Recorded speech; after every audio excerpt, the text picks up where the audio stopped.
tim pengembalaan, seluruh aktivis, dan seluruh jemaat Gereja Surabaya City Blessing mengucapkan selamat tahun baru kepada Bapak Ibu semuanya. Saya berharap Bapak Ibu bisa menikmati setiap tahun-tahun bersama-sama dengan Tuhan. Tahun kemarin yang penuh warna, ada yang berhasil, ada yang enggak. Tapi percayalah Tuhan sedang membuat rencana yang terindah buat Bapak Ibu semua, amin.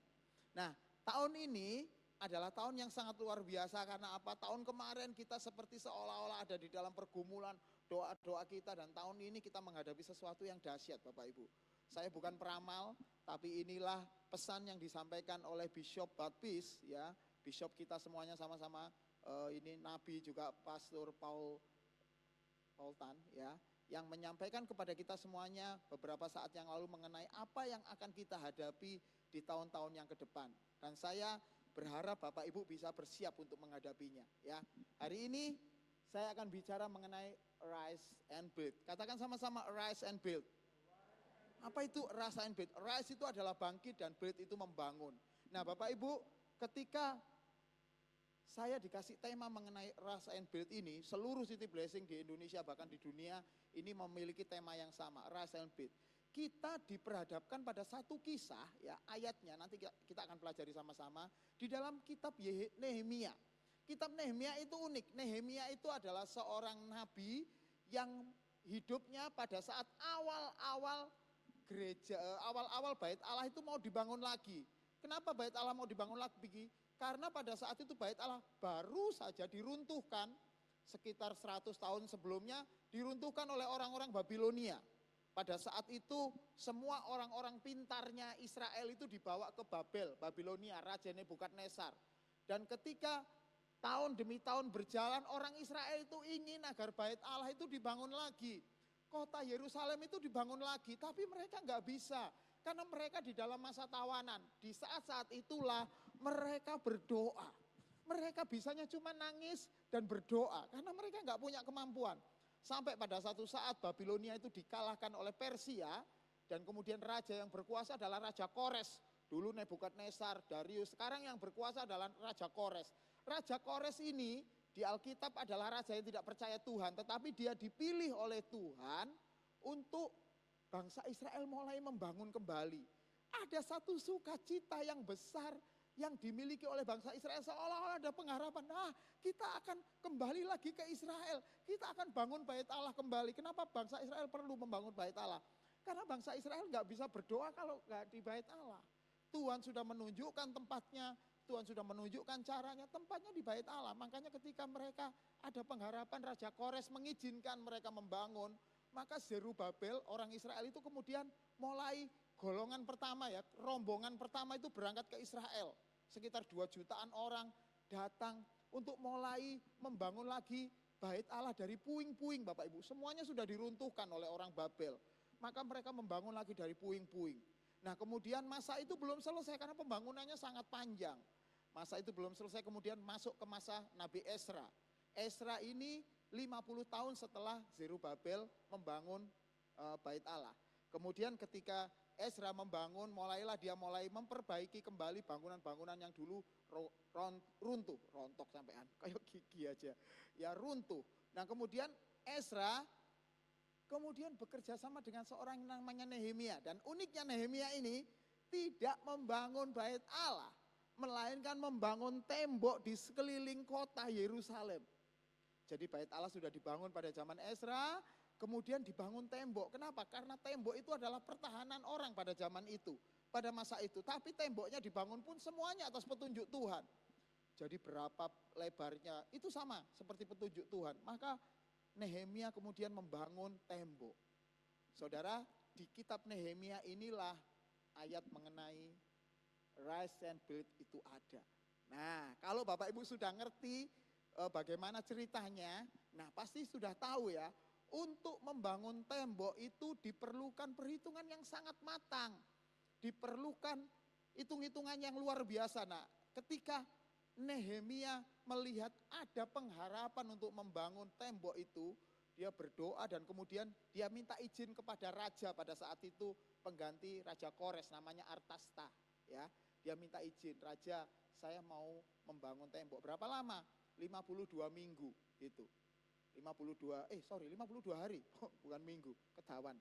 52 hari dia si Nehemia kemudian pergi ke Israel, pergi ke Yerusalem. Jarak perjalanannya sekitar 1000 km, jadi jauh banget gitu ya.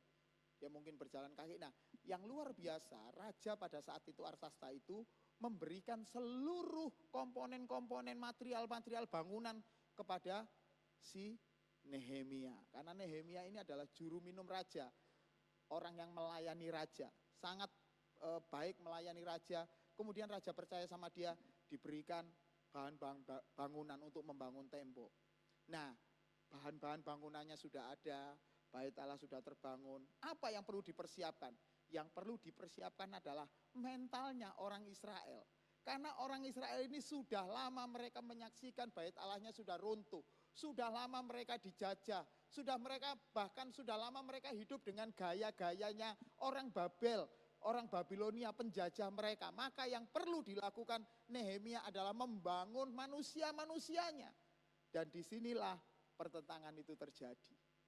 Disinilah Nehemia menjadi tidak mudah membangun Bait Allah. Karena dia harus bertemu dengan orang-orang yang sudah apatis. Percuma ke gereja, percuma membangun Bait Allah.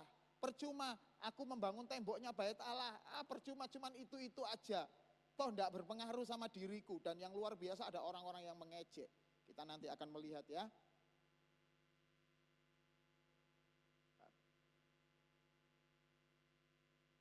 Ini nggak biasa pakai ini Bapak Ibu.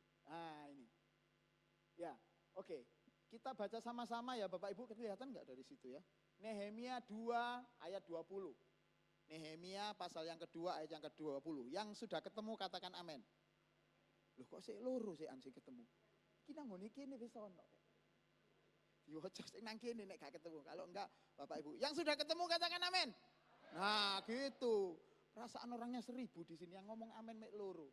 Ya, kita baca ya, 1, 2, 3. Aku menjawab mereka, kataku Allah semesta langit, dialah yang membuat kami berhasil. Kami hamba-hambanya telah siap untuk membangun, tetapi kamu tak punya bagian atau hak dan tidak akan diingat di Yerusalem.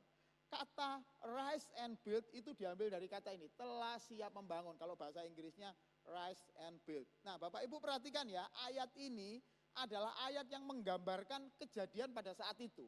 Yang pertama, aku menjawab mereka, kataku ini adalah Nehemia, menjawab kepada orang-orang Israel pada saat itu. Allah semesta langit, dialah yang membuat kami berhasil.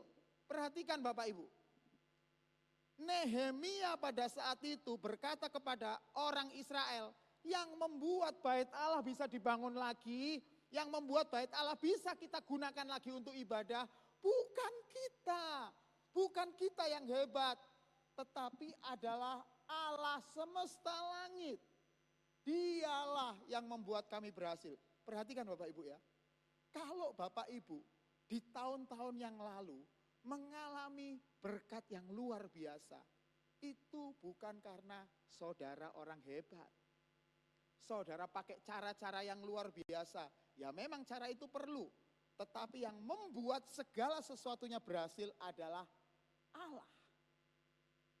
Oleh karena itulah jangan pernah menyatakan bahwa segala sesuatu karena I'm okay, saya hebat. Gereja kalau enggak ada saya gak iso jalan. Berapa banyak orang yang merasa seperti itu. Iku naik rumah tangga gak ono aku rusak itu.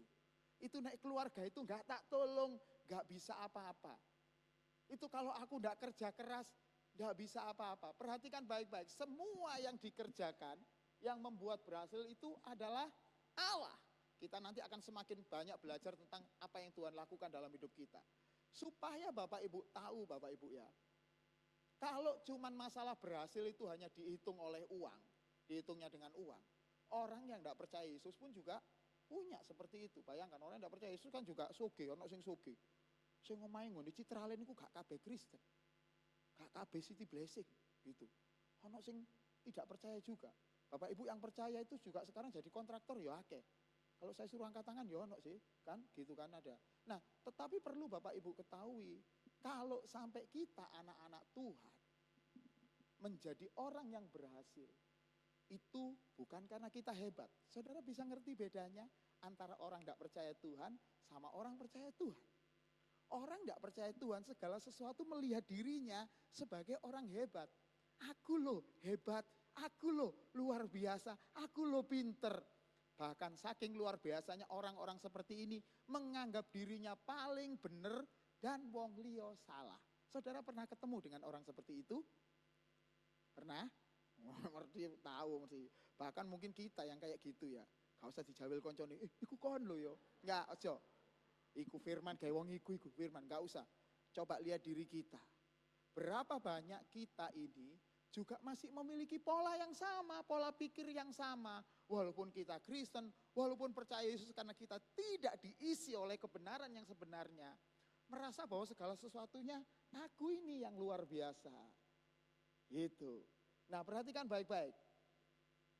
Tuhan ketika memperkenankan Nehemia membangun, hal yang pertama yang diajarkan oleh Tuhan, kita belajar rendah hati dulu. Nih, kalau orang tidak rendah hati, jangan mimpi kita nanti akan dibuat Tuhan menjadi rise, bangkit, dan membangun. Enggak bisa. Orang yang sombong, sing eronge ngangkat sampai teko lawang sampai teko langit, itu enggak bisa dijadikan orang yang bangkit karena dia merasa dirinya sudah oke. Aku sudah oke dari dulu yang ini iki wesan. Wis hebat ngene iki. Perlu Bapak Ibu ketahui orang percaya Yesus itu notnya jelas. Not itu kayak kalau orang main, Pak Yosafat kalau main keyboard itu ada notnya. Notnya orang-orang yang percaya Yesus itu rendah hati. Jadi perhatikan kalau kita ngomong sesama teman kita, sesama dengan orang lain, hati-hati kalau kita sudah mulai, menurutku sing paling bener ngene. Orang ini gak akan pernah bisa dibangkitkan. Gak bisa, gimana caranya? Karena Allah akan membangkitkan orang yang rendah hati dulu. Gitu. Ya. Yang kedua, di sini berkata, kami hamba-hambanya. Ini mereka orang hebat-hebat Bapak Ibu, orang Israel yang Nehemia ini kan orang hebat ya, karena dia juru minuman raja. Juru minuman raja itu bukan cuma ngekei ngombe, kayak waiter sih, monggo rojo. Enggak, juru minuman raja itu memastikan bahwa minumannya itu sehat buat raja, tidak mengandung racun. Dan bukan itu aja, raja harus diberi semua nutrisi. Semua nutrisi mulai dari kesehatan, bagaimana kulitnya bisa halus, bagaimana supaya giginya gak rontok kabeh nek wis tuwek gitu kan, supaya awet nom. Itu juru minuman membuat itu, jadi harus orang-orang yang pinter. Maka Nehemia ini walaupun pinter dia membangun bait Allah, dia pakai untuk bangun bait Allah, dia masih berkata, kami hamba-hambanya. Katakan sama-sama, kami hamba-hambanya. Saya tegaskan sekali lagi Bapak Ibu, walaupun kita pinter di satu bidang, ya, untuk gereja ini atau untuk pekerjaan di tempat Bapak Ibu bekerja, saudara tetap hamba-hambanya Tuhan. Namanya hamba itu pasti berada di posisi bawah. Nek jenenge hamba, aku hamba Tuhan loh. Tapi eronge ngangkat sampai teko langit, aku hamba Tuhan. Gak ono sing percaya. Jadi antara perkataan dan tindakan harus sesuai. Kalau saudara berkata bahwa aku ini hamba Tuhan, karena di dunia kan cuma ada dua hamba. Nek gak hambane Tuhan, hambane setan. Jadi kalau di tempat ini, aku bukan hamba Tuhan. Yang jadi hamba Tuhan itu Pastor Hari, Pastor Fani, Pastor Yosua, tutup. Semua Bapak Ibu di sini adalah hamba Tuhan. Katakan amin. Semua kita itu hamba Tuhan. Nah, hamba Tuhan itu bekerja untuk Tuhannya. Tapi kita nggak bisa tinggi hati, nggak bisa sombong. Karena Tuhan kitalah yang memberi kekuatan.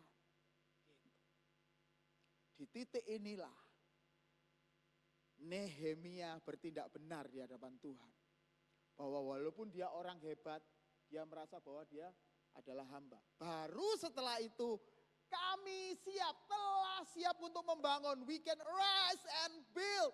Kita bisa bangkit dan membangun. Itu yang kemudian dipercaya oleh Tuhan. Nah, yang bagian biru ini, tetapi kamu ini adalah orang-orang yang nanti akan Bapak Ibu lihat siapa saja mereka. Itu adalah orang-orang yang mengolok-olok Nehemia dan seluruh orang Israel yang mau membangun. Bapak Ibu, selalu di sekitar kita ada orang sing ngelokno, sing ngejek, alah kon model koyok ngono ae sapa.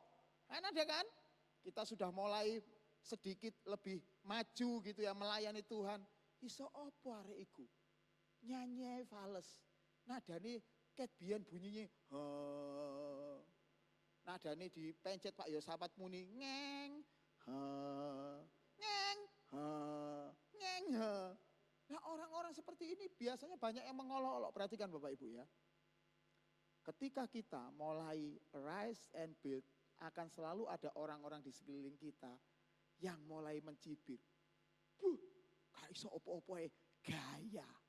Gitu. Ada orang-orang seperti itu? Gak wani ngomong. Ya Tuhan.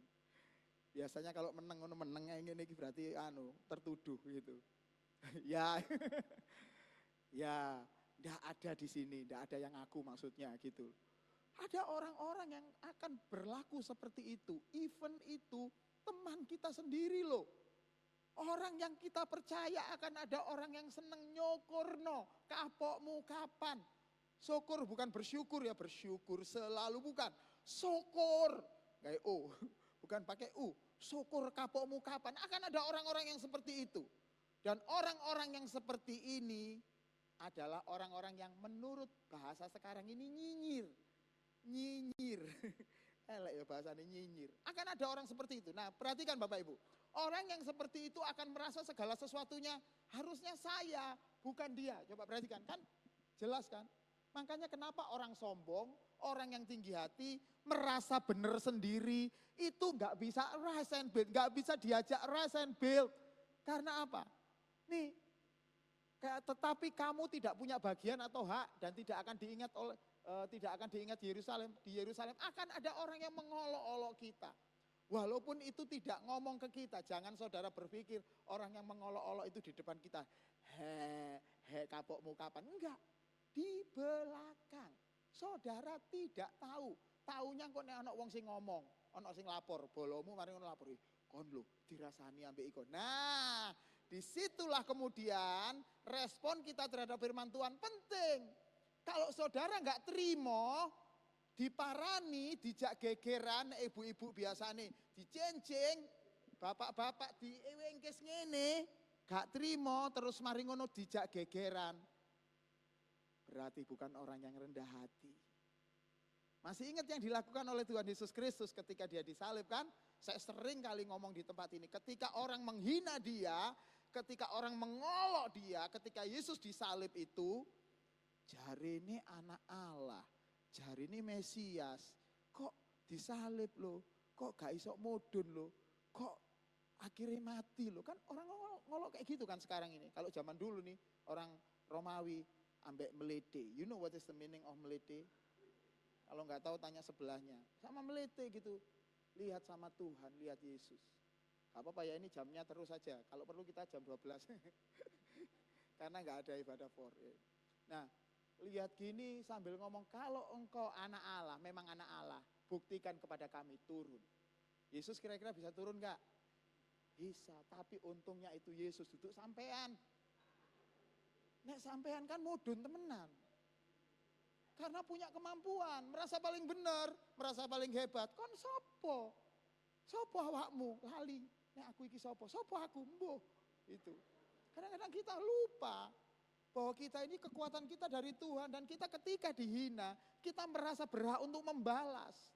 Yesus gak kayak gitu Pak.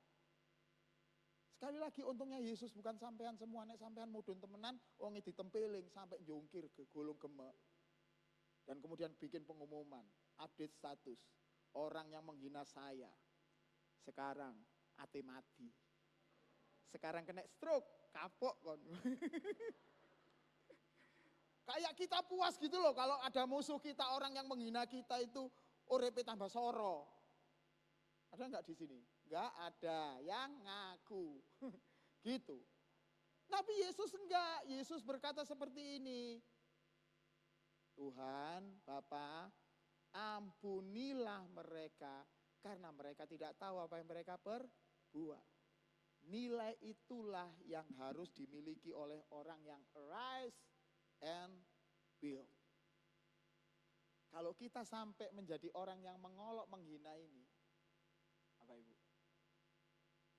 Nggak bisa diajak rise and build, nggak bisa diajak bangkit dan membangun. Bukan hanya nggak bisa diajak bangkit dan membangun, sebenarnya dia bukan orang Kristen loh. Cuma beragama Kristen, gawe kalung salib koyo aku, gawe medeni setan, gawe ngedeni setan. Salibnya gawe ngedeni setan. Kalung salib, tanda salib, giwang salib itu bukan untuk cuman gaya ayu-ayuan. Bukan gaya gagah-gagahan loh bapak-bapak. Itu pertanda bahwa kita adalah orang Kristen. Pengikut Kristus. Orang yang menjadi pengikut Kristus adalah orang yang hidupnya sesuai dengan kebenaran firman. Gitu. Saya kasih sedikit ya Bapak Ibu. Kata telah siap untuk membangun itu menggunakan kata Nahom Ubaninu. Ini nih yang hijau ini. Kok angel sih Pak? Ya wis anu nih kayak gini. Nahom Ubaninu. Kata Nahom Ubaninu itu bukan hanya sekedar bangkit, ya yang kita bayangkan bangkit ngadeg ngono dan membangun. No. Nahom Ubaninu itu adalah artinya adalah dia benar-benar terlibat kepada seluruh rencana Tuhan. Jadi artinya ketika kita berada pada titik yang benar seperti ini, libatkan Bapak Ibu di dalam setiap rencana Tuhan. Kalau Bapak Ibu jemaat City Blessing, jangan pernah jadi pengangguran di City Blessing. Saya pernah ngomong di ibadah senior ya, di sini senior gak ada yang cuman hidupnya cuman datang di gereja, mulih, tuku mangan ngone kantin, mari ngono mulih, enggak. Tapi saudara di tempat ini harus berbuat sesuatu untuk Tuhan. Libatkan hidup kita, libatkan diri kita di dalam setiap rencana Tuhan. Yang belum ikut kersel, ono ta sing gurung melok kersel, mosok tak kongkon angkat tangan. Gak usah ya. Yang belum ikut kersel tahun ini sudah mulai ikut kersel ya Bapak Ibu. Kalau nggak tahu daftar di mana, hubungi Bu Sugi apa Bu Feni ya. Bu Feni lah, salah satu boleh. Supaya saudara bisa ditaruh di kersel mana yang belum kersel. Loh, aku kan bukan jemaat Surabaya City Blessing. It's okay, nggak apa-apa. Saudara libatkan diri saudara di setiap pekerjaan Tuhan, di tempat di mana Bapak Ibu terlibat pelayanan. Jangan pernah jadi pengangguran. Ingat ya, yang Tuhan ingin kejar adalah supaya kita menjadi hamba-hambanya. Bukan mempertontonkan kehebatan kita. Mama contohnya, Pak Rizka, isok nuduk drum mulai tutukan pertama sampai miring sampai muter ini isok. Ya isok, isok. Isok. Tapi buat apa pertanyaannya? Kalau itu tidak mempermuliakan Tuhan. Apalagi kalau ketemu, ini contoh ya Pak Rizka, mohon maaf ya. Saya kasih contoh, pakai contoh aja. Tuhan Yesus memberkatimu ya. Ada anak mainnya drum gak enak, dilokno. Main drum koyok ngono gaya. Nah, kita sudah jadi pengolok nih. Karena apa? Kita merasa diri kita lebih hebat, isok main drum muter mau. Dung dung dung dung dung dung dung dung dung dung dung sampai muter. Iki mainnya drum gak sampai muter, dung dung dung wis mari. Nah, Bapak Ibu perhatikan ya. Yang Tuhan ajarkan di tahun-tahun ini adalah belajar kerendahan hati dulu. Karena dengan kerendahan hati saudara akan bisa diajak di sini. Kata kamu tidak akan diingat di Yerusalem atau tidak akan diingat di Yerusalem, itu ngeri Bapak Ibu. Ngeri banget. Kalau di Alkitab perjanjian lama ada kata tidak diingat lagi, namamu tidak diingat lagi, itu bukan cuma dilalekno wong, jenenge gak penting, bukan. Tidak diingat lagi itu artinya mereka sudah terpisah dari Allah. Kan kalau di perjanjian baru gitu ya, kan ada namanya kitab kehidupan. Di sana ada nama kita kan gitu. Kalau di perjanjian lama nggak ada kitab kehidupan, adanya itu. Namamu tidak diingat di Yerusalem. Gitu. Nah orang-orang seperti ini walaupun Kristen, walaupun Kristen, ada yang NTT di sini, Kristen kan namanya Kristen kan. Ya, orang NTT kan nyebutnya Kristen, bukan Kristen. Kristen itu Jawa. Ya, walaupun kita itu Kristen, ngaku-ngaku Kristen, tetapi ketika kita tidak menjadi orang yang humble, menjadi hamba-hambanya. Sepertinya Kristen tapi hidup kita terpisah dari Tuhan. Dan itu sangat berbahaya. Karena orang terpisah dari Tuhan itu artinya binasa. Loh, Kristen kok binasa? Iya. Karena dia tidak mau mengerjakan yang Tuhan inginkan. Hanya mau mengerjakan yang dia inginkan saja. Itu. Next. Next. Aku dewe sih. Wis nyekel. Bukan. Loh. Ini. Tolong dihapus nama ini lagu itu. Nah, ini loh Bapak Ibu, orang-orang yang menjadi pemberontak itu ini, orang-orang yang tadi mengolok-olok itu. Ketika Sanbalat, Nehemia 2:19 ayat sebelumnya. Ketika Sanbalat orang Horon dan Tobiah orang Amon, pelayan itu dan Geshem orang Arab mendengar itu, mereka mengolok-olokkan dan menghina kami. Ya, kata mereka, apa yang kamu lakukan? Apa kamu mau berontak terhadap raja? Perhatikan baik-baik Bapak Ibu ya. Yang dilakukan oleh si Sanbalat, Tobiah, dan Geshem ini sebenarnya mereka mengejek Nehemia dan seluruh orang Israel yang hendak bangkit dan membangun. Tapi ada satu kata penting di sini yang Bapak Ibu perlu tahu. Di sini ada kata pelayan. Loh, kan mereka berarti hamba, bukan? Kalau Bapak Ibu belajar dari Alkitab, membaca perjanjian lama, siapa Sanbalat, siapa Tobiah, siapa Geshem, ini sebenarnya mereka keturunan raja, para raja. Orang-orang hebat, orang-orang yang sebelumnya ada di Israel. Mungkin dia ini adalah golongan pertama tadi yang mungkin pulang, atau mungkin gak pernah ditawan di orang-orang Babel, mungkin. Tapi ini adalah para keturunan raja. Tetapi Alkitab menulis pelayan itu. Pelayan itu bukan hamba ya, pelayan beda, pelayan itu profesinya. Jadi mereka dianggap adalah orang-orang yang di Alkitab dianggap sebagai orang yang rendah. Walaupun mereka keturunan raja. Mengapa? Karena mereka mengolok-olok dan menghina Nehemia.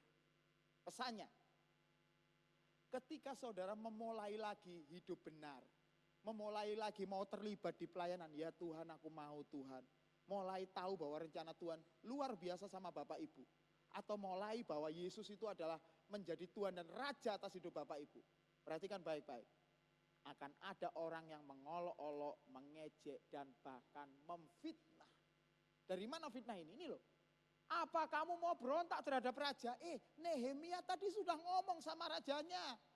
Sudah ngomong sama Artastat. Tuanku, aku mau membangun tembok dan raja mengizinkan. Bahkan raja itu memberikan seluruh material. Tiba-tiba dia ngomong di mana-mana, kamu mau berontak ya terhadap raja. Ngeri kan? Jadi kalau Bapak Ibu di sekitar Bapak Ibu, ada orang-orang yang menghina, mengolok, bahkan memfitnah.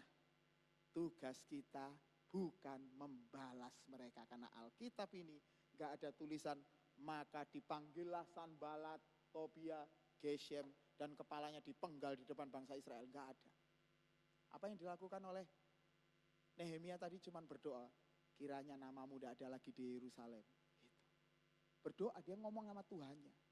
Jadi Bapak Ibu, tahun ini akan ada orang-orang di sekitar kita yang mungkin ada di tahun kemarin juga masih ada, cuman kita nggak berasa aja. Ada yang mengolok kita, ada yang merendahkan kita, dianggap kita bukan siapa-siapa. Bahkan ada yang sampai memfitnah kita. Apa yang kita lakukan? Gak usah dibales.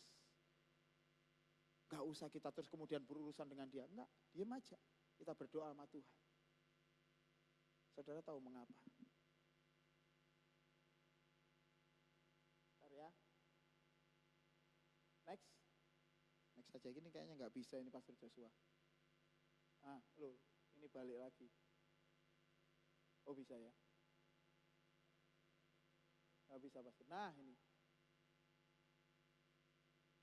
Mengapa? Karena Bapak Ibu sekarang ini, di tahun ini, hidup sebagai orang-orang yang disebut hamba. Hamba itu bukan jadi hambanya gereja ya. Di City Blessing ini gak ada hambanya gereja, yang ada hambanya Tuhan. Hidup sebagai hamba, ciri khasnya adalah melepaskan dari kehendak diri kita. Dan ini adalah saya kasih tahu, ini adalah bagian yang tersulit di dalam kekristenan. Melepaskan kehendak diri kita. Ini perlu berjuang, Pak. Oleh karena itu saya ajak Bapak Ibu, jemaat gereja Surabaya City Blessing, atau di sini kebetulan saya punya tamu dari Bali ya. Nah, untuk kita mulai belajar untuk melepaskan kehendak diri. Pengennya saya kepingin duwe omah ngene Citraland, kepingin soge, mobilnya terus ditambah terus, mobilnya gak cukup siji, 5, kepinginnya 5 kurang 10. Mobil 10 itu tidak ada yang makan rumput. Saudara tahu mobil makan rumput? Bangsane kijang, kuda, terus apa maneh? Panther itu makan rumput enggak? Enggak.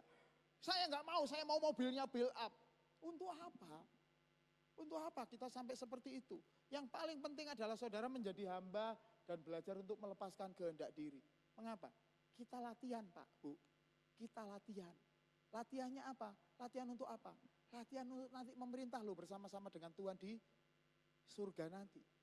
Ingat ya, di surga kita bukan cuma nyanyi-nyanyi. Hari ini aja nyanyinya luar biasa. Saudara sing lungguh ning guri wis ana sing wis kesel aku rek gak melok ngadeg. Ada yang kayak gitu. Apa meneh di surga tiap hari nyanyi terus. Kaya apa terusan? Nah, di surga bukan cuma nyanyi, di surga itu kita memerintah bersama-sama dengan Tuhan. Oleh karena itulah Tuhan mencari orang-orang yang taat kepada Bapa yang bisa melepaskan dirinya dari kehendak diri. Nih coba lihat di 1 Korintus 6 ayat 19-20. Ketika kita percaya Yesus, ini bedanya dengan percaya Yesus dengan agama-agama yang lain ya. Bedanya ini, ingat-ingat Bapak Ibu ya. Ketika percaya Yesus, Tuhan seolah-olah berkata kepada kita, atau tidak tahukah kamu bahwa tubuhmu adalah bait Roh Kudus. Orang yang percaya kepada Tuhan Yesus Kristus, di dalam dirinya Tuhan tanamkan Roh Kudus. Tuhan tanamkan Roh Kudus itu supaya kita tahu bahwa yang diam di dalam diri kita bukan kita lagi, tapi Roh Kudus yang hidup di dalam kita. Dan Roh Kudus itu akan membuat Bapak Ibu semakin hari semakin hidup di dalam kebenaran. Peganglah tanganku Roh Kudus, setiap hari ku tak dapat jalan sendiri tanpa Roh-Mu. Lanjutnya apa Bapak Ibu? Bawalah diriku kepada segala kebenaran, agar ku tidak tersesat mengikuti jalan-Mu. Ini yang membedakan antara Bapak Ibu yang sudah membuka diri untuk Yesus sama yang belum. Orang yang membuka diri untuk Yesus, maka di dalam hidupnya Tuhan tanamkan Roh Kudus dan orang ini belajar dipimpin oleh Roh Kudus hidupnya. Ketika kita difitnah oleh orang lain, ya dirancangkan cerita supaya kita itu jelek di mata orang lain. Ya, Roh Kudus ngajar seperti apa nak? Belajar rendah hati. Gak ono Roh Kudus ngomong nak paranono nak.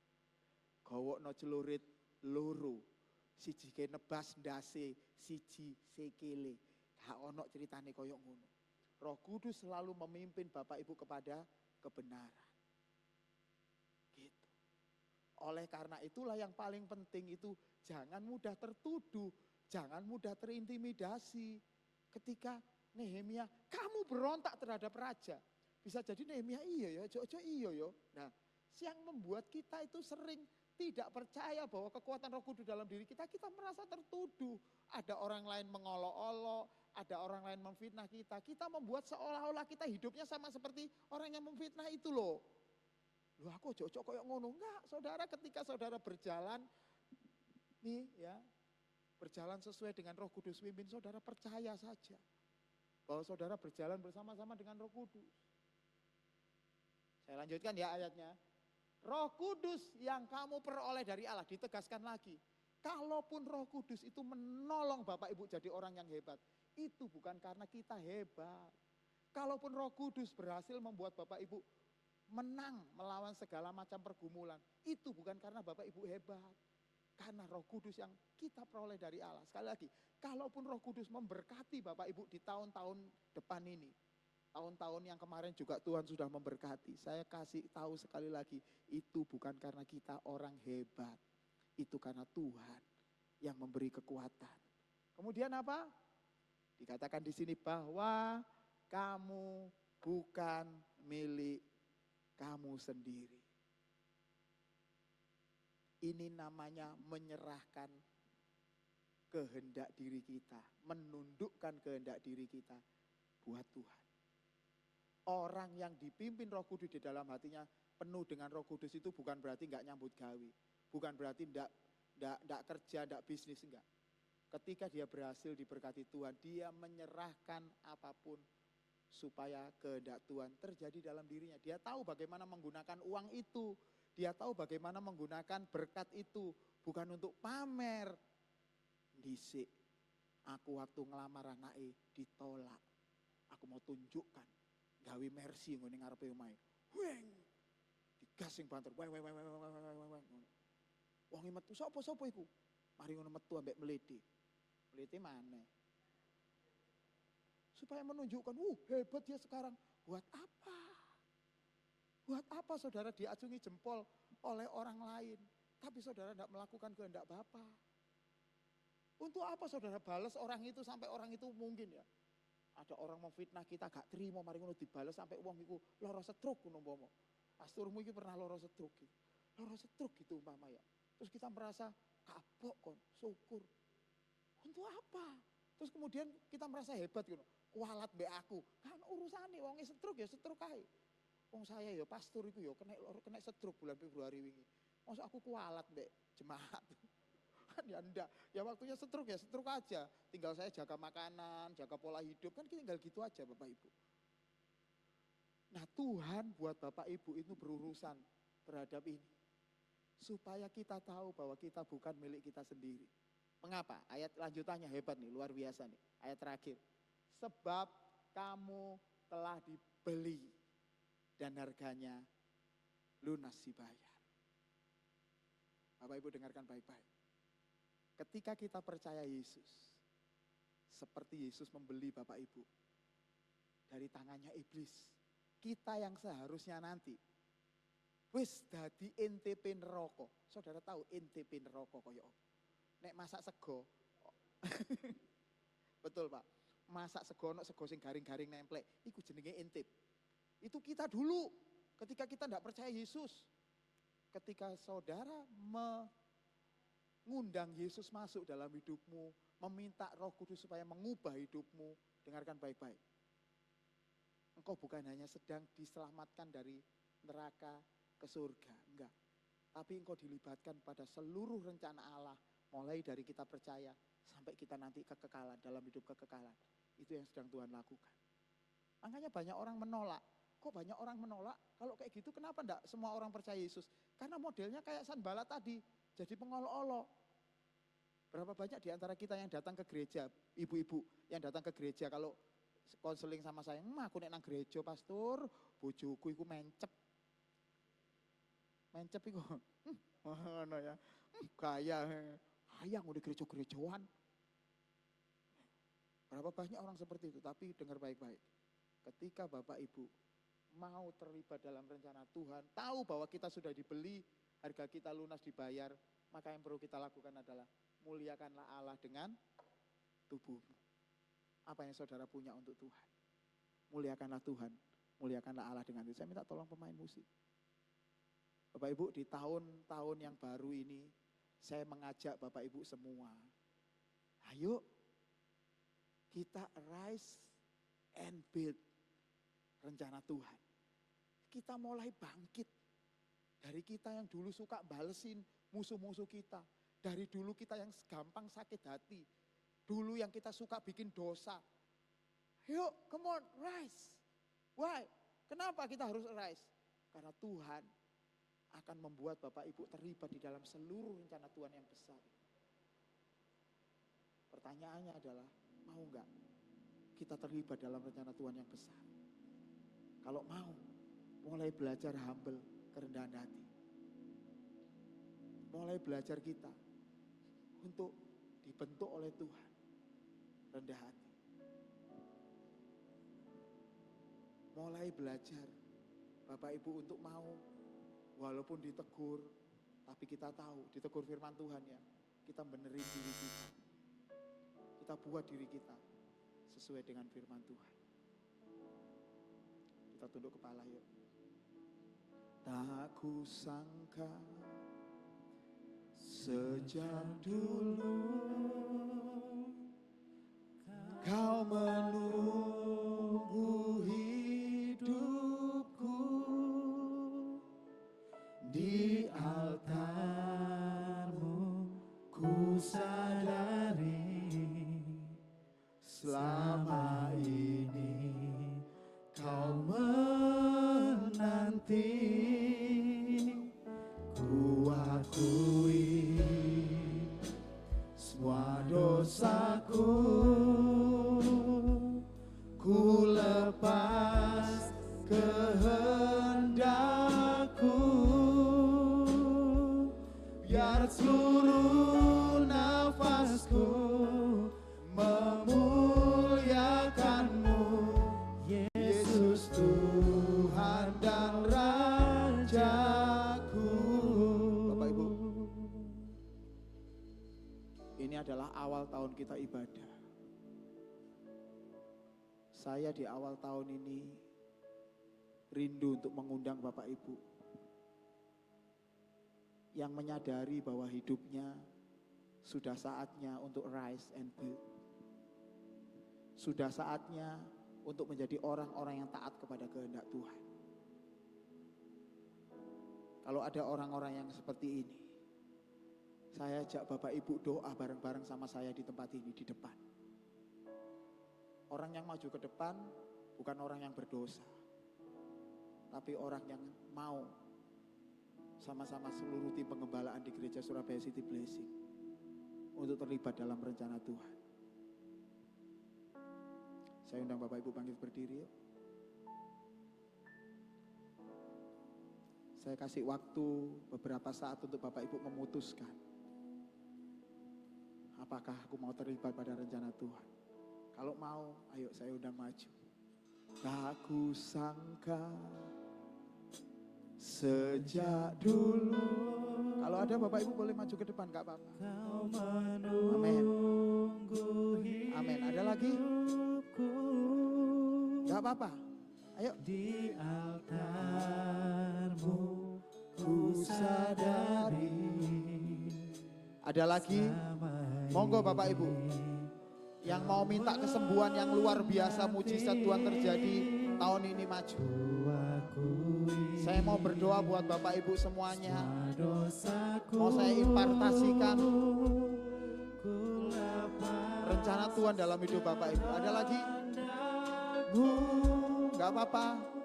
Bukan orang yang berdosa. Nafasku memuliakan. Ada lagi Bapak Ibu?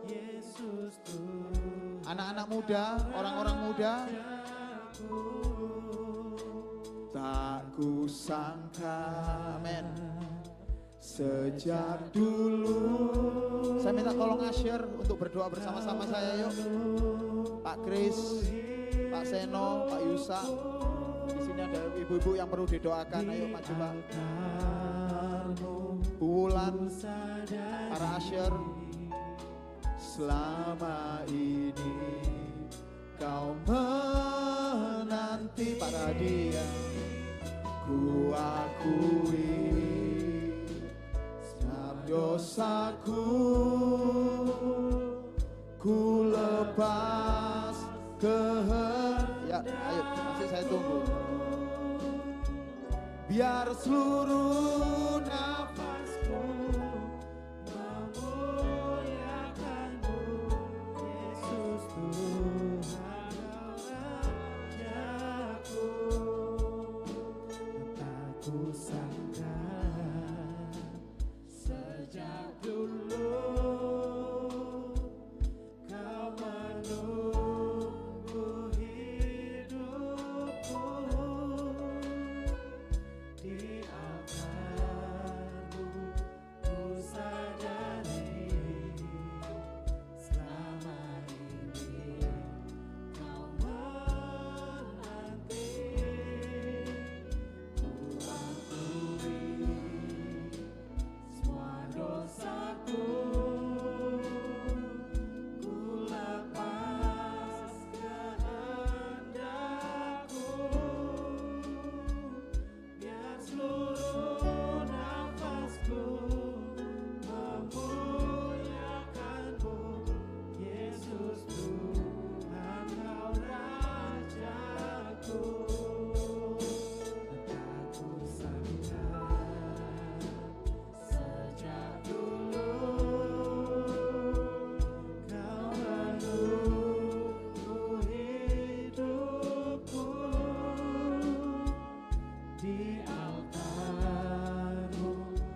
ku lepas kehendakku,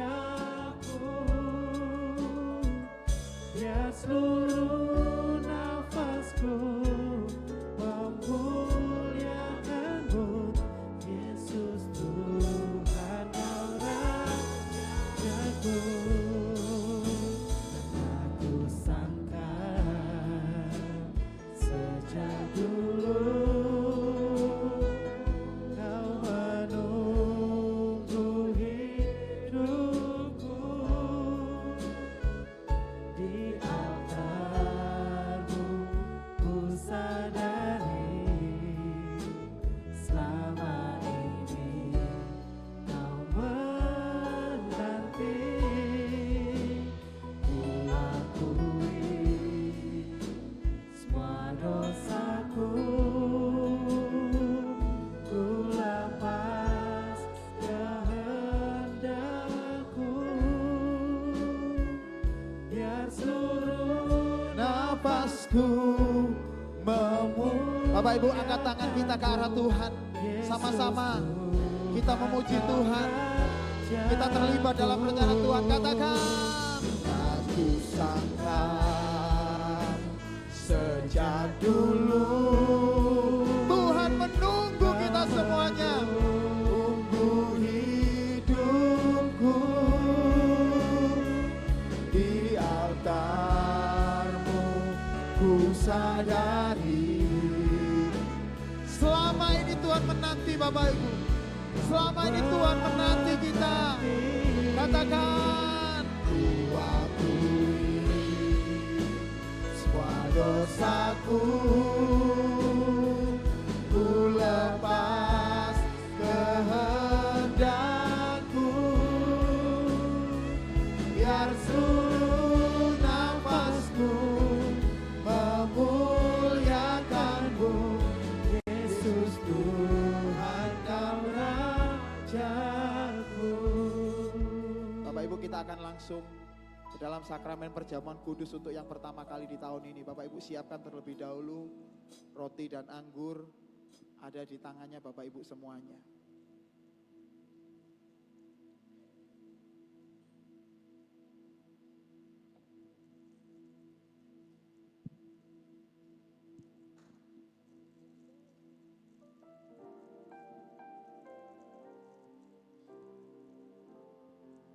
Karya terbesar dalam hidupku, pengorbanan-Mu yang selamatkanku.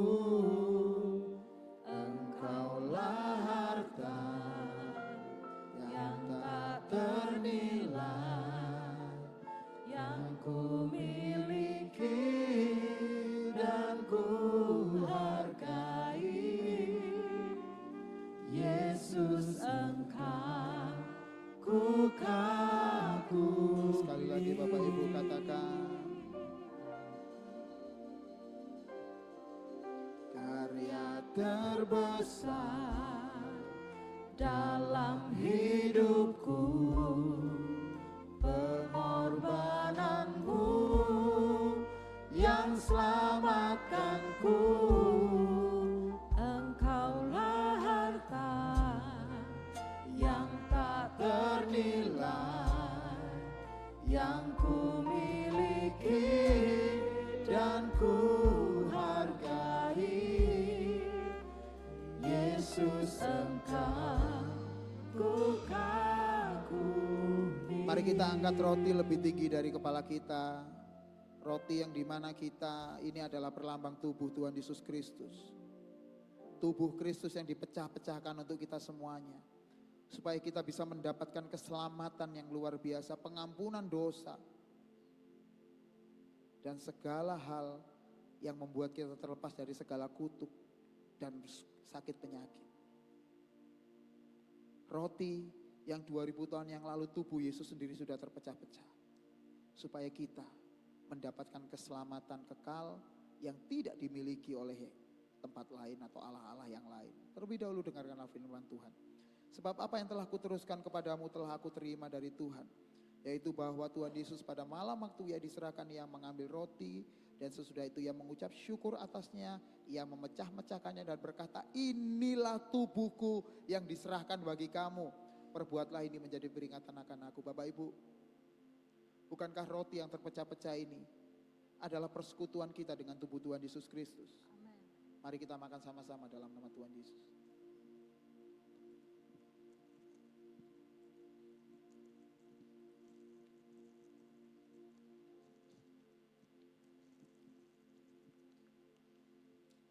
Kita angkat cawan lebih tinggi dari kepala kita. Cawan yang olehnya darah Kristus tercurah 2000 tahun yang lalu di atas Golgota. Di atas bukit Golgota, supaya kita diperdamaikan lagi dengan Tuhan. Dan darahnya ini menebus kita dari segala kesalahan. Menguduskan, membenarkan dan mengangkat kita menjadi anak-anaknya Tuhan. Darah di mana akan membawa kita kepada kesembuhan rohani yang luar biasa. Bahkan kesembuhan jasmani juga bisa diterima oleh orang-orang yang percaya kepada Tuhan. Segala macam sakit penyakit akan bisa dilalukan. Segala macam persoalan Tuhan beri jalan keluar yang luar biasa, dan segala kutuk akan dipatahkan di dalam nama Tuhan Yesus Kristus. Terlebih dahulu dengarkanlah firman Tuhan. Demikian juga ia mengambil cawan sesudah makan lalu berkata, cawan ini adalah perjanjian baru yang dimeteraikan oleh darahku. Perbuatlah ini setiap kali kamu meminumnya menjadi peringatan akan aku. Sebab setiap kali kamu makan roti ini dan minum cawan ini, kamu memberitakan kematian Tuhan sampai ia datang. Bapak Ibu, bukankah cawan pengucapan syukur yang atasnya kita ucap syukur ini adalah persekutuan kita dengan darah Tuhan Yesus Kristus? Mari kita minum sama-sama dalam nama Tuhan Yesus Kristus.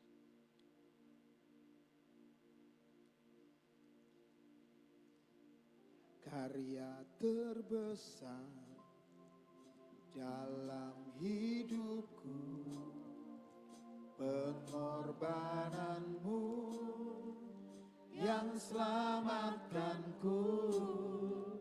Engkaulah harta yang tak ternilai, yang ku miliki dan ku hargai.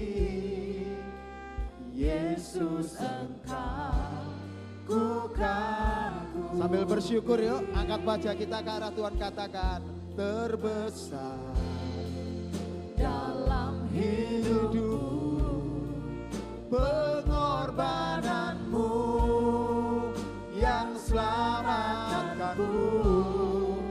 Engkaulah harta yang tak ternilai, yang ku miliki dan ku hargai. Yesus Engkau ku kagumi. Tuhan, kami sangat bersyukur hari ini Tuhan. Kami akan mendapatkan rise and build di dalam hidup kami masing-masing. Kami percaya Tuhan memberkati setiap pekerjaan kami. Kami percaya Engkau memberkati sekolah kami. Kami percaya Engkau memberkati setiap usaha kami Tuhan. Dan kami akan melihat hidup kami akan semakin hari semakin belajar rendah hati. Belajar untuk percaya bahwa segala sesuatu berasal dari Engkau dan semuanya untuk kemuliaan nama-Mu. Sebentar kami akan menyiapkan diri untuk memberikan persembahan. Beritahukan kepada kami berapa yang harus kami kembalikan untuk kemuliaan nama-Mu. Karena kami percaya setiap persembahan yang kami bawa dengan sukacita akan membawa berkat buat kami semuanya. Di dalam nama Tuhan Yesus Kristus kami sudah berdoa dan mengucap syukur. Yang percaya Tuhan sama-sama katakan. Saya persilakan Bapak Ibu untuk duduk. Bagi yang memberi persembahan ataupun perpuluhan, silakan bisa langsung ke kotak-kotak yang di